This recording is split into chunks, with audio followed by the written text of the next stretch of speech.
Thanks for checking out my video. If you want to learn more from me, I have a lot of classes on Udemy. You can find the links to a lot of those in the description.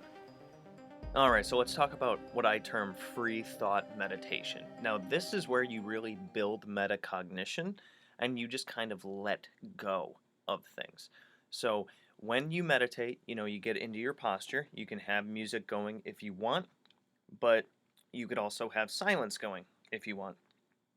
Press the play button on silence. Anyways, so what this is really about is letting go of control. Our minds like to think. You can't sit there and not have a thought. Even if you're sitting there and you're like, I'm not thinking about anything. That was a thought right there, right? The big idea is just to see where your mind goes. Effectively, it can seem kind of counterintuitive, but we're just letting our minds flow. And this really brings up your subconscious if you go at it long enough and you practice long enough. What it's doing is it's allowing your mind to go on without a director. You know, so it's like putting the car on autopilot and seeing where the car takes you. It's like the old days back when Google had the I'm feeling lucky button and it just took you somewhere, right? So when you sit there, just meditate and focus on your breathing for a while. And then when a thought comes up, try to be observant of that thought, right?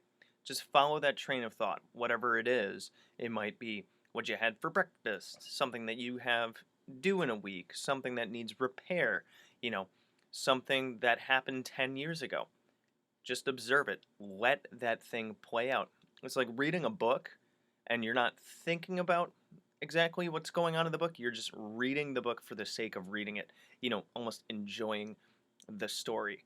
So once you catch yourself thinking about, like, if something comes up, you just let it be. Once you catch yourself thinking about it, let go and focus on your breathing, and another thing will come up. And just rather than trying to bring it back to the breathing, let's say, just allow it to flow. The point is, you want to try to be cognizant of, hey, I'm thinking about this, let it play out. Now I'm thinking about this, let it play out. Now I'm thinking about this, let it play out.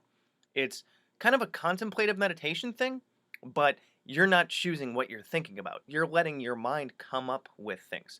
So I kind of feel as if this is difficult to explain in that you're allowing yourself to think, but you're not telling yourself what to think. This is the opposite of the contemplative meditation, where you are letting your mind do the directing. Whereas in contemplative meditation, you are directing what your mind thinks of. So start with your breathing and just let the thoughts flow. The second you catch yourself being observant of your thinking, let go and just breathe, and another thing will come up. And then you catch yourself thinking about it or, making a judgment, passing a judgment. Oh, I remember that. Yet pause and breathe. Something comes up, it might emotionally activate you. I don't want to think about this. Let yourself think about it. This is where your subconscious is trying to fill in the holes. I don't know if you guys have ever heard of there's a room of silence where it's actually got a negative decibel level where sound is absorbed by everything in the room. And what happens when you're in that room? Because it's so silent, your brain actually kind of freaks out because it's not taking in anything. So it actually starts to produce sound in your head to fill in the holes. And this is the same kind of thing. Your brain needs to think about something. If it's not taking something in, it's going to create something. And this is where we take advantage of that mechanism to almost, take out the trash, let's say. Because a lot of times, if you do this practice often enough, you're training your brain to pull things up. It's like, okay, your brain is a closet. If you just start, if you go into that closet looking for a particular thing, you're going to miss all the things that you go past while you're looking for that particular thing. But if you're like, I wonder what's in this closet, you take something out, you look at it, you're like, oh, what is this? Oh, that's cool. Put it to the side. Next thing you take out, take a look at it, see what it is, put it to the side. If you sit there and you think about, oh, I remember this, and it was, I bought it here, and then I used it for this, and it made it in the closet here. It's going to take you an awful long time to get through that closet, right? So take it out, observe it, put it to the side. Take the next thought out, observe it, put it to the side. You see the analogy I'm going with here? So this is an opportunity for you to dig into your closet and just see what's in there. But it's your mental closet. So you're going to catch yourself thinking and passing judgments. The second you start to get emotionally activated, or you start to pass a judgment on it, or you start to build on the thoughts that you're having that come up for you, go back to the breathing and just allow it to automatically happen. This is going to be kind of difficult for some. It might be very difficult for some, might be easier for others, but it's going to get easier and easier over time. This is almost like a disk defrag on the computer where you're just letting it tell you what it has been wanting to think about. We have so much subconscious whatnot that's going on all the time that's affecting our choices and our behaviors and our emotions and feelings every single day.